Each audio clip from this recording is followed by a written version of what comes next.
hormat jajaran Wakil Kepala Sekolah SMA Negeri 2 Lamongan, yang kami hormati narasumber serta Bapak Ibu undangan sekalian, berbahagia sekali teriring ucapan rasa syukur kehadirat Allah Subhanahu wa taala atas segala limpahan rahmat dan hidayah kepada kita semua, sehingga pada pagi hari ini Senin 24 November 2025 dilaksanakan berbagai praktik baik digitalisasi pembelajaran dengan LMS untuk mewujudkan pembelajaran mendalam di SMA Negeri 2 Lamongan. Sebelum acara kita mulai, kita buka dengan bacaan basmalah. Hadirin, agar acara pada hari ini berjalan lancar dan mendapat ridha Allah Subhanahu wa taala, marilah sejenak kita berdoa yang akan dipimpin oleh Bapak Haji Nurul.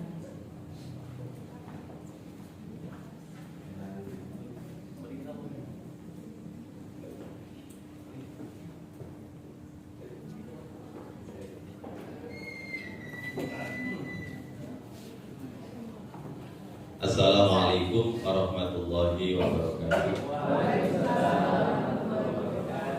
Ala hadhihi niyyah wa li kulli niyatin sholihah. Al-Fatihah. A'udzu billahi minasyaitonir rajim. Bismillahirrahmanirrahim. Alhamdulillahirabbil alamin. Iyyaka na'budu wa iyyaka nasta'in. Shiratal ladzina an'amta 'alaihim. A'udzu billahi minasyaitonir rajim. Bismillahirrahmanirrahim. Allahumma shalli ala sayyidina Muhammad wa ala ali sayyidina Muhammad walhamdulillahirabbil alamin. Allahumma ihdina shiratal mustaqim shiratal ladzina an'amta 'alaihim wasiddiqin wasyuhada wassalihin wa hasuna ulaika rafiqa. Allahumma rizqna fahman nabiyyin wa hifdzal mursalin wa ilhamal malaikatil muqarrabin. Ya Fattah ya Alim, iftah qulubana futuhal arifin, waftah lana fa innaka khairul fatihin, warhamna fa innaka khairur rahimin, warzuqna fa innaka khairur raziqin. Allahumma inna nas'aluka ilman nafi'ah wa rizqan wasi'ah halalan thayyiban wa imanan da'ima wa lisanan dzakira wa qalban khashi'ah wa shifaan min kulli da'in wa saqamin. Rabbana atina fid dunya hasanah wa fil akhirati hasanah wa qina adzabannar. Subhana rabbika rabbil izzati amma yasifun wa salamun alal mursalin walhamdulillahi rabbil alamin. Wassalamualaikum warahmatullahi wabarakatuh.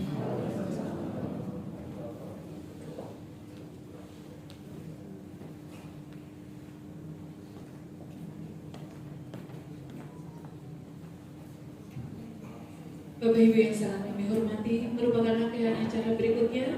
Kita ikuti sambutan Kepala SMA Negeri 2 Lamongan yang pada kesempatan kali ini akan diwakili oleh Wakasek Kurikulum Bapak Haji Tamim SPD.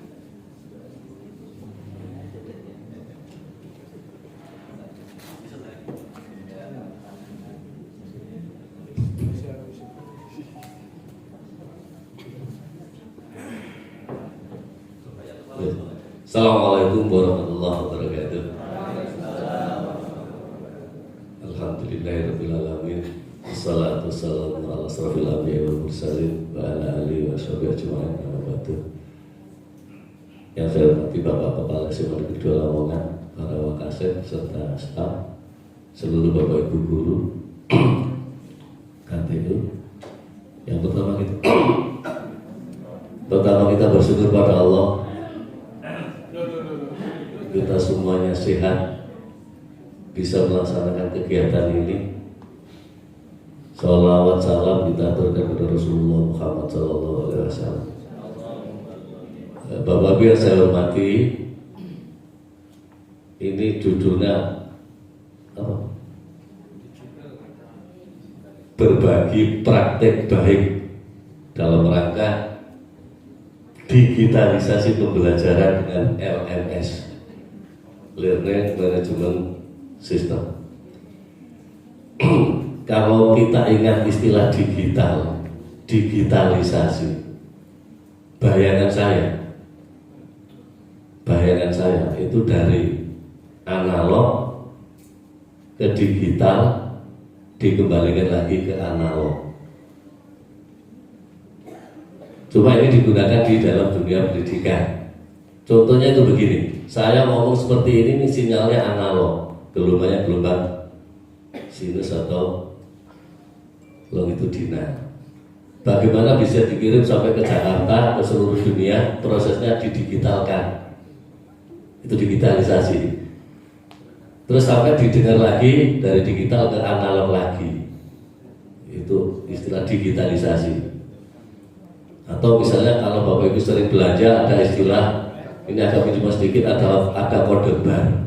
Itu kan digitalisasi. Dari kode-kode analog, dari data itu, gambaran analog menjadi digital dalam bentuk garis-garis semacam itu. Ada yang tebal, ada yang tipis. Itu adalah digitalisasi. Nah, dalam hal ini digitalisasi memang kita begini Bapak Ibu, perkembangan zaman mau tidak mau Bapak Ibu guru kita semua harus merubah.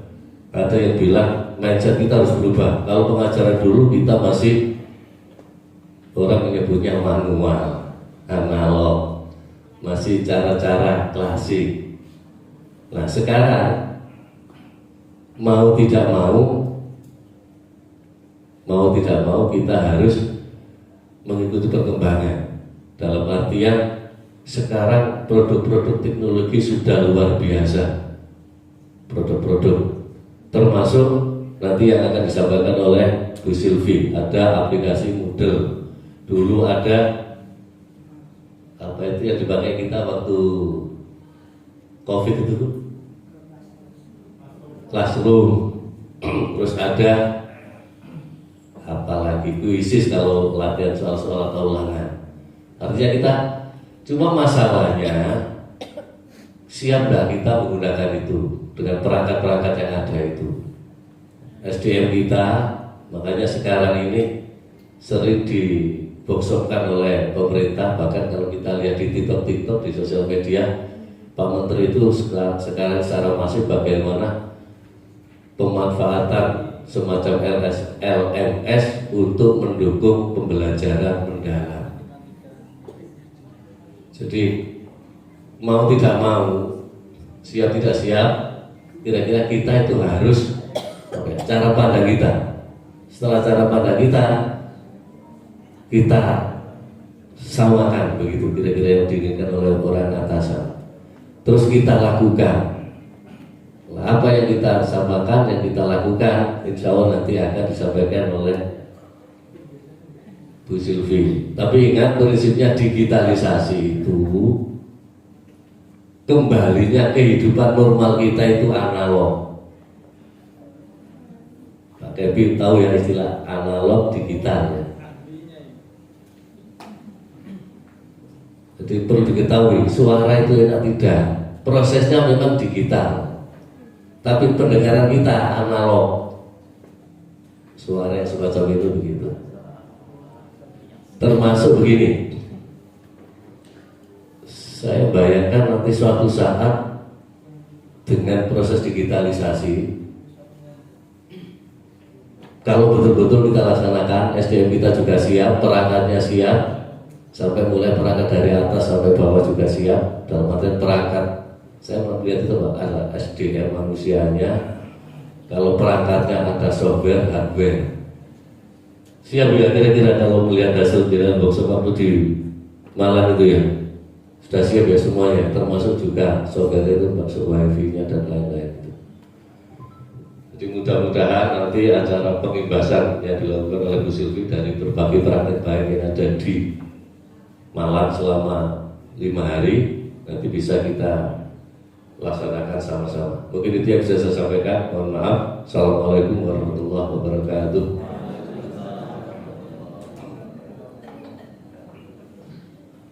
Baik, undangan yang berbahagia, selanjutnya kita simak bersama pemberian materi berbagi praktik baik oleh Ibu Sylvia S2 CSP.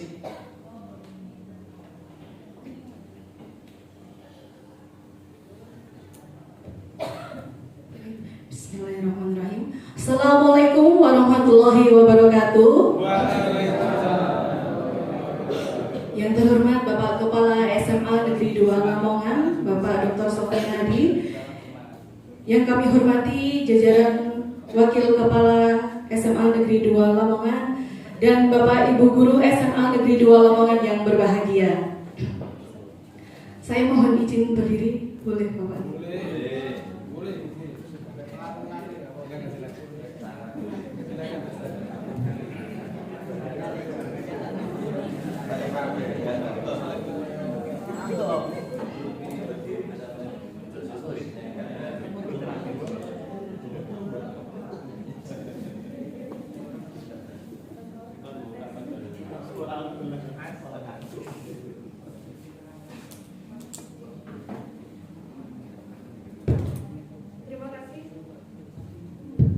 Terima kasih Bapak Ibu telah meluangkan waktunya untuk mengikuti kegiatan berbagi praktik baik pada tanggal 24 November 2025. Ini merupakan oleh-oleh dari saya dari kegiatan pelatihan yang diselenggarakan oleh BPGTK Jawa Timur yang berlangsung selama 5 hari dari 10 November sampai 14 November 2025 di Malang.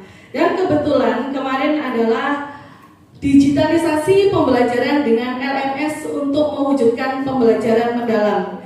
Jadi Bapak Ibu, kemarin ternyata peserta yang mengikuti pelatihan itu rata-rata adalah guru informatika. Jadi kemarin kelas LMS itu ada 2, ada kelas A dan kelas B. Saya termasuk ke kelas A dan alhamdulillah saya orang biologi sendiri di antara orang-orang informatika. Dan alhamdulillahnya lagi saya masih bisa mengikuti kelompok ini.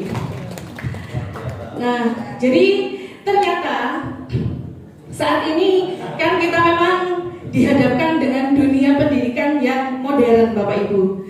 Jadi di abad ke-21 ini kita dihadapkan dengan teknologi yang semakin canggih dan teknologi ini diterapkan dalam dunia pembelajaran. Dan hal ini dihubungkan dengan pembelajaran yang saat ini sedang kita lakukan, yaitu deep learning atau pembelajaran mendalam.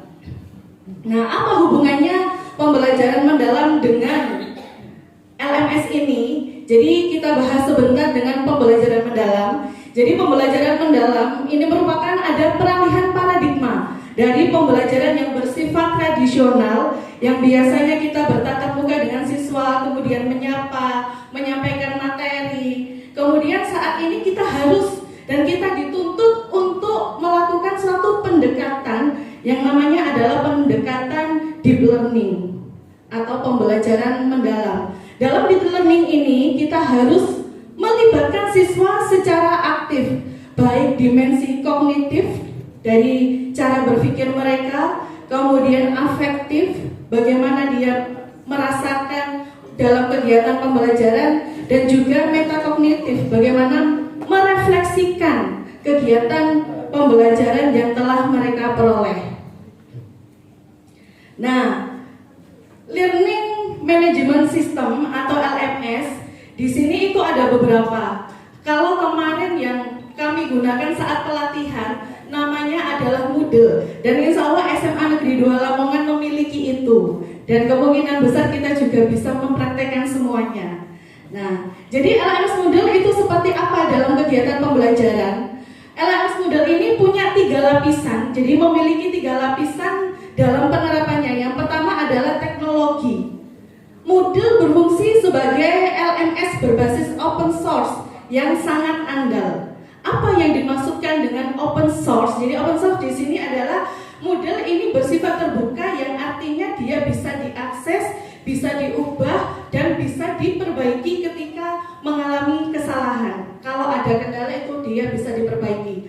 Kemudian yang kedua, dia memiliki komunitas global yang masif, terdiri dari pendidik, pengembang perangkat lunak, dan juga administrator. Jadi ketika nanti kita menggunakan LMS berbasis Moodle ini, kita bisa merancang pembelajaran sesuai dengan apa yang kita inginkan. Jadi kalau Bapak Ibu yang sudah pernah mengikuti pelatihan, atau kemarin misalkan pelatihan MOOC, kemudian pelatihan Prajab.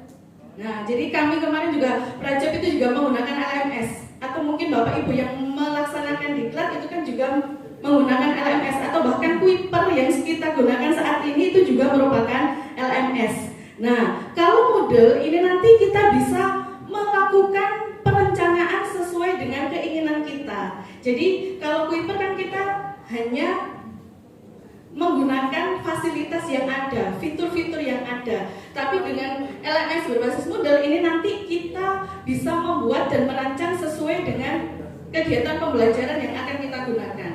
Dan secara pedagogi, nah jadi yang paling penting di sini adalah LMS berbasis Moodle itu bisa digunakan dalam kegiatan kependidikan. Moodle secara filosofis dirancang berdasarkan prinsip sosial konstruktivisme. Nah, apa itu? Jadi pembelajaran yang bisa mengembangkan bakat anak itu kan kita sebut sebagai pembelajaran konstruktivisme atau mengembangkan. Nah, tapi ini ditambah istilah sosial. Jadi ketika anak itu membangun materi, membangun cara berpikir, melibatkan orang lain di sekitarnya. Jadi LMS berbasis Moodle ini nanti ada beberapa fitur itu yang melibatkan satu peserta dengan peserta didik yang lain, akhirnya mereka itu bisa saling berkomunikasi seperti itu.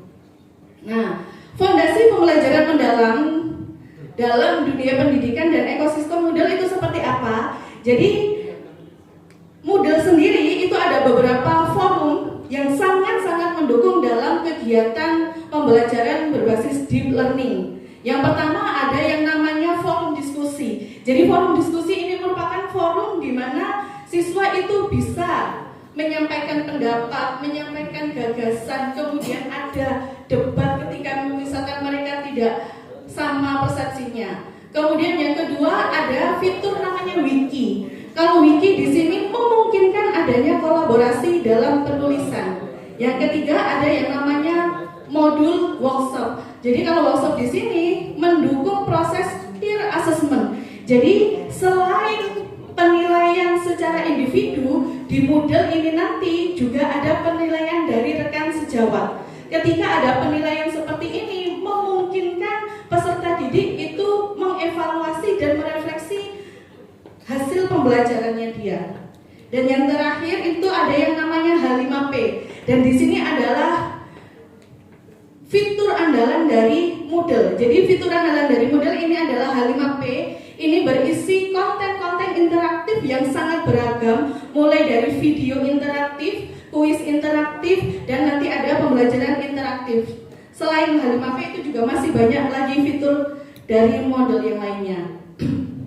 Nah, apa manfaat LMS Moodle dalam kegiatan pembelajaran? Jadi bagi guru dan peserta didik, nanti guru itu lebih merancang, memantau, dan juga mengevaluasi pembelajaran. Nanti akan saya tampilkan fitur apa saja yang ada di Moodle, nanti bagaimana cara merancangnya, memantaunya, dan mengevaluasinya. Selanjutnya peserta didik lebih termotivasi, berkolaboratif, dan reflektif. Bapak Ibu, kan kita ketahui anak-anak saat ini kalau di kelas itu pegangannya adalah HP, kemana-mana HP. Jadi yang selalu dibawa itu adalah HP. Jadi kita akan menyisipkan pembelajaran kita itu di HP mereka, sehingga nanti mereka itu bisa belajar dari mana saja dan kapan saja. Dan yang terakhir, pendidikan nanti lebih inklusif dan adaptatif terhadap perubahan. Nah, jadi Bapak Ibu, ketika kita dihadapkan dengan teknologi, kita mau tidak mau memang harus mengikuti. Jadi setiap saat perkembangan zaman itu selalu berubah. Zaman selalu berubah, cara mengajar juga harus menyesuaikan.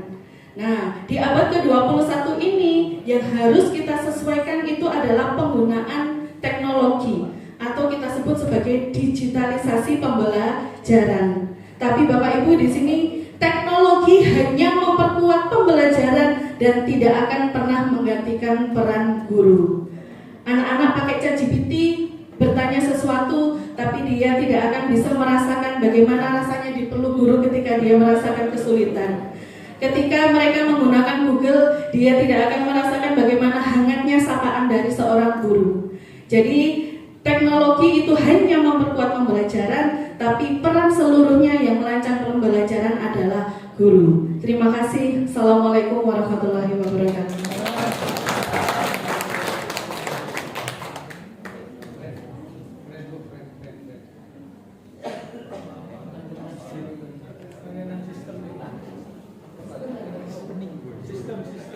Bapak Ibu, ini selanjutnya saya akan menampilkan hasil kerja saya di Malang kemarin selama 5 hari. Jadi LMS yang sudah saya buat.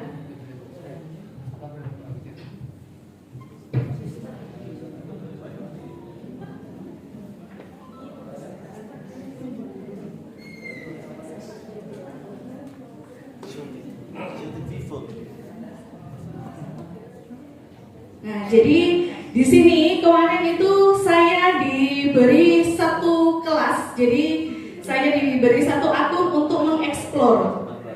Pak Jalal mungkin besok kita juga bisa mengeksplor ini. Pak Jalal juga sudah siap. Jadi di sini saya mendapatkan satu kelas dari BBGTK. Kemudian saya eksplor dan hasilnya seperti ini. Jadi biologi biasanya yang identik dengan praktikum di laboratorium, kemudian di taman atau di kelas. Nah, ini saya membuat judul Bio Digital Class. Jadi ada pembelajaran berbasis digital yang dilakukan dalam pembelajaran biologi. Nah, isinya apa saja? Nah, kebetulan di sini, nanti ini yang kita sebut sebagai, kalau saat pelatihan ini biasanya modulnya ada apa saja. Tapi di sini saya folderkan karena saya membuat kelas 11, ini saya folderkan kelas 11 bab apa. Jadi yang di sini ada sistem sirkulasi, ada sistem gerak pada manusia.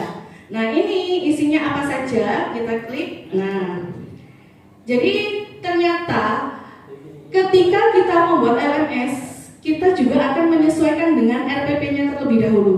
Jadi rencana pembelajaran memang harus kita buat terlebih dahulu, baru kita merancang isi LMS-nya itu seperti apa. Pertama di sini yang paling atas saya buat kehadiran. Jadi kehadiran di sini nanti ketika anak-anak mengakses source saya ini, jadi source ini, maka nanti dia bisa absen di sini. Nah, jadi di fitur kehadiran namanya. Untuk proses pembuatannya mungkin next pertemuannya, karena waktunya lumayan. Nah, oke. Selanjutnya di sini ada yang namanya forum diskusi pembelajaran. Jadi di sini saya rencananya memang akan memberikan suatu pemantik, jadi pertanyaan yang mengandung masalah. Nah, jadi nanti mereka bisa memberikan pendapat mereka di sini. Nah, jadi di sini ada yang namanya forum diskusi. Jadi mereka bisa add discussion topic. Jadi mereka bisa memberikan apa saja yang mereka sampaikan. Kemudian di sini ada yang namanya pretest. Jadi sebelum pembelajaran sistem sirkulasi, di sini akan ada yang namanya pretest. Dan pretest ini soalnya bentuk soalnya sangat bervariasi sekali Bapak Ibu. Mulai dari pilihan ganda, jawaban singkat, esai, menjodohkan, itu ada. Nah, di sini nanti itu juga ada bank soal. Mungkin saya ubah dulu.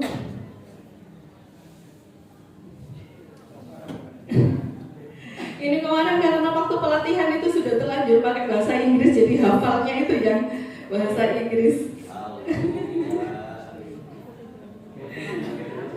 Nah, jadi ini pretest. Nah, di sini nanti itu ada fitur bank soal. Nah, di sini nanti kita bisa menambahkan bank soal kita dengan cara import. Jadi kita tidak perlu mengetik ulang di LMS ini, kita bisa menggunakan import untuk mengupload file yang sudah kita miliki. Nah, nantinya ada dua opsi ketika kita meneruskan ke pretest atau posttest kita. Bisa semua soal dalam satu materi atau kita buat acak. Nanti mereka itu akan mengacak sendiri secara sistem. Selanjutnya di sini ada beberapa materi. Jadi ada beberapa materi. Yang pertama, jadi ini saya buat dari jenis dan fungsi. Nah, ini saya menginginkan peserta didik itu belajar melalui materi yang sudah saya berikan. Nah, materinya berupa PDF. Jadi nanti ada fitur yang namanya itu page juga ada, nanti bisa digunakan untuk mengupload. Kemudian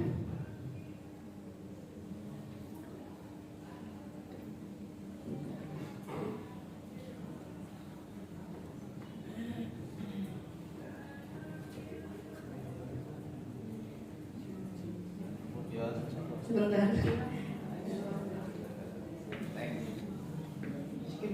Nah ini, kemudian ini, ketika saya ingin memberikan tugas kepada siswa dan siswa itu upload, itu juga ada. Jadi dia nanti akan mendownload formatnya, kemudian mengupload ulang, baru nanti kita bisa memberi penilaian. Jadi itu ada yang namanya penugasan atau assignment. Nah, selanjutnya di sini sama, dan di sini, nah ini ada yang namanya H5P. H5P ini tadi adalah berisi konten-konten yang interaktif. Salah satunya di sini kita bisa menggunakan YouTube. Nah, biasanya kalau YouTube itu kan kita bisa menonton dari awal sampai akhir. Tapi kalau di H5P ini nanti YouTube-nya itu bisa kita beri pertanyaan. Nah, jadi di sini nanti di menit keberapa, kemudian nanti kita video secara otomatis akan terpause, akan terjeda. Ketika nanti anak itu bisa menjawab pertanyaan, baru nanti dia bisa melanjutkan melihat videonya. Nah, jadi misalkan ini, organ yang mampu memompa darah ke seluruh tubuh adalah jantung. Kita cek. Nah, ketika jawabannya benar, itu baru dia bisa melanjutkan melihat YouTube-nya, seperti itu. Selain ada fitur video interaktif, nanti juga ada kuis interaktifnya juga Bapak Ibu. Jadi kuis interaktifnya itu, kalau ini kemarin saya membuat drop, jadi drag and drop. Jadi dia di sini, misalkan di sini struktur jantung nomor 1 adalah ventricle sinister.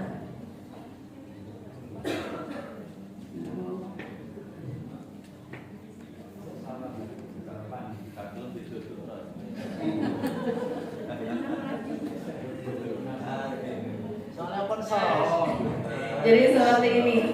Selain ada drag and drop, itu nanti ada banyak sekali kuis, tipe-tipe kuis yang bisa kita gunakan. Terlebih lagi, kita sekarang sudah memiliki satu PID, papan interaktif digital itu. Kemarin coba dipraktekkan di Labcom, itu ternyata anak-anak juga antusias sekali. Jadi ketika kita tampilkan di PID, itu nanti anak-anak bisa menyentuh layarnya secara langsung, jadi tidak menggunakan laptop maupun HP. Seperti itu. Mudah-mudahan besok Semada bisa membuat itu setiap kelas. Tambah lagi booming.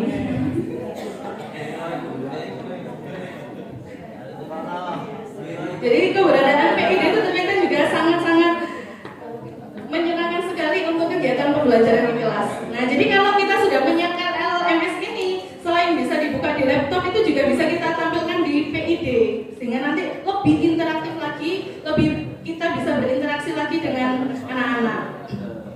Nah ini, jadi ini, dan yang terakhir ini ada yang namanya refleksi pembelajaran. Jadi di setiap akhir pembelajaran, misalkan bab sirkulasi tadi, ada yang namanya refleksi. Di sini nanti anak-anak akan memberikan bagaimana menurut mereka pembelajaran yang telah disediakan.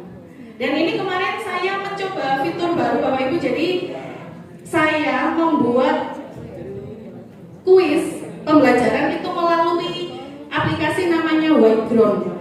Jadi Whiteground itu aplikasi juga interaktif, bisa untuk menampilkan materi, juga bisa untuk menampilkan kuis.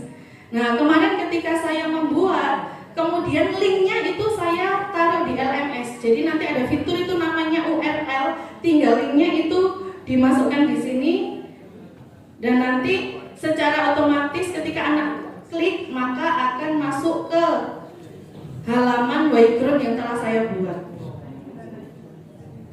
Jadi dari satu halaman itu semua perencanaan pembelajaran kita itu sudah ada, dan nantinya bisa digunakan sampai sepanjang tahun. Nah, seperti itu.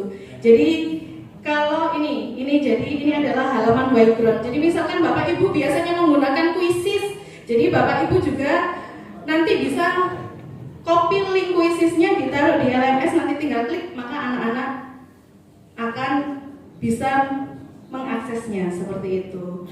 Jadi Bapak Ibu dengan kegiatan pembelajaran menggunakan LMS berbasis Moodle ini, kalau dari saya sendiri itu sangat-sangat menguntungkan. Karena apa? Pada satu akun yang saya miliki, akhirnya media pembelajaran yang sudah saya buat itu bisa terarsip. Kalau biasanya di laptop itu saya lupa, saya taruh mana, saya taruh folder mana. Tapi kalau di LMS ini, ternyata nanti saya taruh di link, kemudian nanti sudah terarsip dan sudah runtut. Runtutannya itu sudah sesuai keinginan kita. Seperti itu. Mungkin ada yang ditanyakan Bapak Ibu?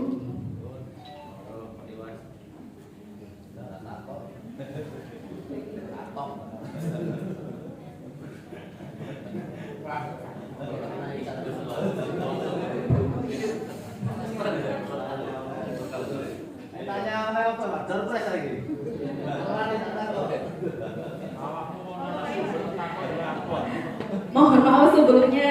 Jadi saya di sini hanya menyampaikan apa yang saya dapatkan. Jadi untuk banyak sekali fitur-fitur dalam model ini yang belum saya eksplor. Mungkin Pak Jalal, Pak Iwan, Pak Hendra, Pak Ainur, Pak Alex itu Budiana jauh lebih mengerti daripada saya. Oke, fokus.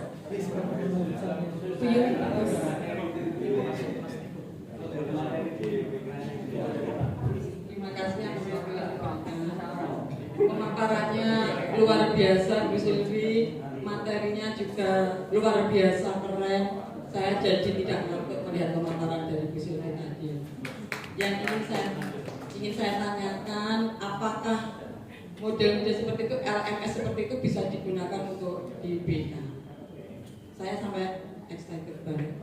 Nah, kira-kira kalau di pelajaran BK ini bisa apa tidak? Insya Allah bisa sekali Bukus. Jadi untuk LMS ini insya Allah bisa digunakan selain untuk mata pelajaran ekstrakurikuler pun juga sepertinya juga bisa menggunakan ini Bukus. Jadi dengan adanya banyak fitur yang ada pada LMS Moodle ini, nanti Bapak Ibu bisa menyesuaikan dengan kebutuhannya.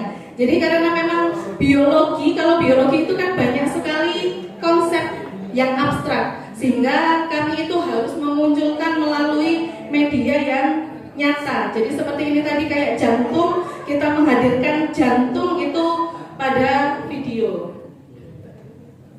Nah kalau BK berarti mungkin nanti kayak asesmen diagnostik peserta didik di awal nanti bisa menggunakan LMS. Jadi nanti kita tinggal memberi mereka user seperti itu. Oke, baik. Terima kasih Bu Gustia. Jadi Bapak Ibu, kemarin saya sudah sempat berkomunikasi dengan Pak Jalal yang memiliki akun website SMA Negeri 2 Lamongan. Ketika kemarin di Malang, saya itu dan teman-teman tanya kepada narasumber yang ada di BPGTK, Pak, kalau besok saya pengimbasan, kemudian Bapak Ibu guru itu ingin tertarik untuk membuat ini seperti apa? Bagaimana caranya? Apakah nanti kami diberi akun oleh BPGTK? Nah, kalau dari BPGTK itu menjawabnya bisa. Jadi bisa memberi akun, tapi satu sekolah itu hanya satu akun saja. Tapi kalau kita nanti menggunakan satu akun saja untuk 85 guru, pasti nanti campur, karena nanti hasilnya namanya itu nanti campur di penilaiannya. Kemarin akhirnya saya tanyakan ke Pak Jalal, kita dulu kayaknya punya LMS. Iya Bu, apa Moodle namanya? Iya. Nah, ternyata alhamdulillah sekali, berarti kita sudah disupport oleh sekolah. Misalkan kalau kita ingin menggunakan LMS Moodle dalam kegiatan pembelajaran. Karena kalau kita membuat sendiri, Bapak Ibu, ternyata enak sekali. Kita bisa menyesuaikan dengan kebutuhan yang kita inginkan. Seperti itu. Mungkin ada yang ditanyakan lagi?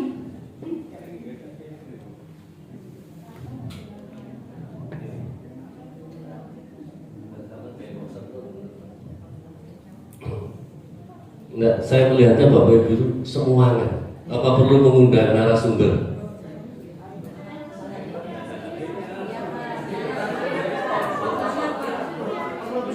Nah begini, jadi yang biasanya dijadikan narasumber yang kaitannya dengan LMS itu Pak Amin.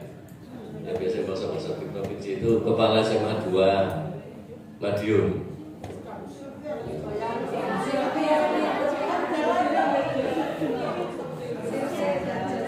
Siap Pak Silvi?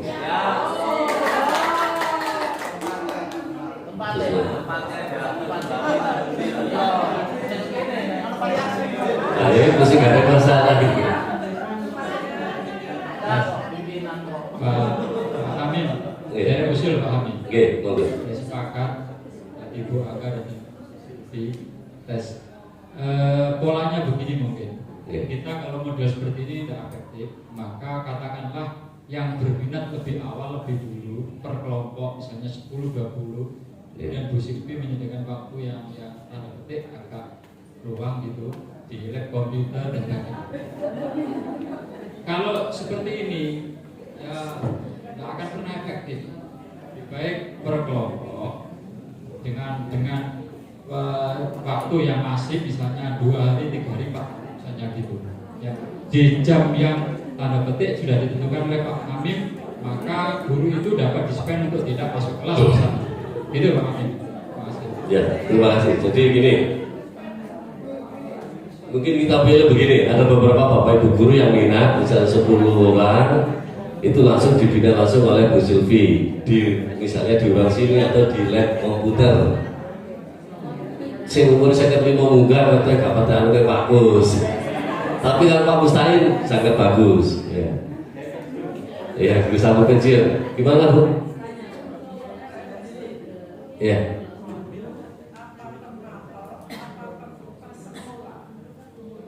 Yang saya katakan, pertama gini. Oke. Kalau seperti Pak siapa Pak Mustaqim tadi, Pak kelompok. Ya itu yang saya tanyakan tadi, per guru, per FGMP, apa satu sekolah yang membuat model itu. Kalau saya amati tadi, Bu Silvi tadi, itu perorangan sepertinya. Nah itu seperti kita ini, kalau tidak dilatih untuk pembuatan LMS model itu bagaimana? Kita kan tidak bisa. Jadi harus dilatih. Kemudian sebelum pelatihan itu kita ini apa yang dibutuhkan. Jadi harus siap. Misalnya seperti tadi Bu Silvi, di situ ada media, ada puisi, soal-soal apa tadi, menjodohkan isi atau apa. Itu kalau tidak kita persiapkan, kemudian pelatihan, saya yakin tidak akan bisa. Itu seperti saya ya. Kalau tidak belajar dari awal, apa itu LMS model, walaupun di guru penggerak ada itu, di workshop itu ada, tapi cara membuatnya kan kita tidak bisa, kita hanya memakai, itu Pak kami. Ya, terima kasih. Jadi prinsipnya kalau menurut pandangan saya itu semuanya bisa, tinggal mau atau tidak, gitu. Cuma yang kita pilih yang mau dulu gitu, yang paling awal dulu. Misalnya ada 10 orang, nanti dibina langsung oleh Bu Silvi dan tim, Pak Jarol, Pak Iwan, dan seterusnya. Kalau misalnya kalau ini semuanya bisa di luar jam, misalnya Sabtu dan Minggu, nanti Bu Ning sama Bu Mafida sama Bu Farida mungkin menyiapkan anggaran, dan sama anggarannya mestinya harusnya ada untuk kegiatan workshop yang betul-betul workshop gitu. Misalnya Sabtu Minggu dilatih, cuma itu tuh ngerti Bu Ning ya, konsumsinya dan lain-lainnya. Ya, Bu Ning dan kawan-kawan, saya melihat antusias gitu teman-teman. Lu tak kelihatan kalau saya, terutama yang lima kalau saya juga siap ya. Yang terpenting itu begini Bapak Ibu, kalau menurut saya kemauan kita itu apa ya? Niatnya aja apa enggak itu. Soalnya kadang-kadang kayak gini, kita ribut di sini terus kadang-kadang enggak ke kelas. Ya berarti itu dikirim-kirim tugas-tugas lewat ini. Itu yang jadi masalah. Itu kan mirip-mirip dengan Kuiper, hampir sama semua. Program apa saja itu, Moodle dan lain-lain, terus apalagi Google Classroom, apa mana sih biar bingung-bingung kan kita pakai itu hampir mirip, tinggal kita itu mau menggunakan apa enggak. Terus yang ketiga lagi adalah itu kan semacam malah batu saja semuanya itu. Cuma kalau menjelaskan semacam itu orang jantung memuntahkan enak. Kita biasanya gambar kalau tangan ke swab, kalau fisika kalau nanti ke swab dengan alat ini, maaf dengan digital semacam ini, terangkat seperti ini kita lebih mudah. Hanya itu saja. Dan insya Allah bisa kita laksanakan ya. Ini sampai loh sini. Sudah cukup Pak Uge? Cukup ya? Nah, cukup kita kembalikan ke Bu Sylvi. Terima kasih Pak Hamim. Jadi Bapak Ibu, memang yang ditanyakan Bu Sum itu benar sekali. Jadi sebelum kemarin kami membuat LMS ini, kami terlebih dahulu diminta membuat rancangan pembelajaran. Jadi buatan ujuk-ujuk langsung membuat LMS. Jadi ketika kita sudah memiliki rancangan, kita mau seperti apa pembelajaran itu, baru kita menerapkannya di LMS. Jadi ini kemarin saya membuatnya itu mulai dari hari Selasa, Rabu, Kamis. Jadi 3 hari baru bisa terbentuk seperti ini. Jadi memang membutuhkan waktu, terutama untuk orang awam tentang teknologi di komputer seperti itu. Oke, baik Bapak Ibu, terima kasih sekali. Saya kembalikan lagi ke Bu Yuli.